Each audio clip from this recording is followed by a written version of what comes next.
तर माझं नाव सत्यवान म्हात्रे, 27 गाव संघ समितीचा उपाध्यक्ष या नात्याने आज या ठिकाणी ही सगळी पब्लिक जमलेली आहे।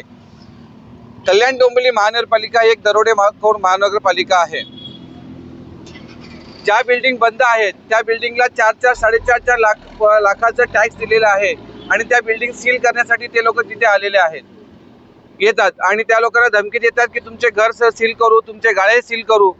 मुळात 2022 ला हे सुरेश पाटील इथले स्थानिक पोलीस पाटील यांच्या घरातले पाणी नसल्या कारणाने 5 जीव गेलेले होते खदानीमध्ये बुडून, आणि त्याला जिम्मेदार कल्याण डोंबिवली महानगरपालिका आहे। ग्रामपंचायत असताना त्यांना पाणी कनेक्शन होतं, परंतु पाणी होतं, कनेक्शनही होतं, पण जशी ही दरोडेखोर महानगरपालिका आली त्यानंतर त्यांचं पाणी बंद झालं। पाणी नसल्या कारणाने लोक ते खदानीवर जायचे कपडे धुवायला, आणि त्या कपडे धुताना त्यांच्या घरातले 5 जीव गेले। याला जिम्मेदार कल्याण डोंबिवली महानगरपालिका।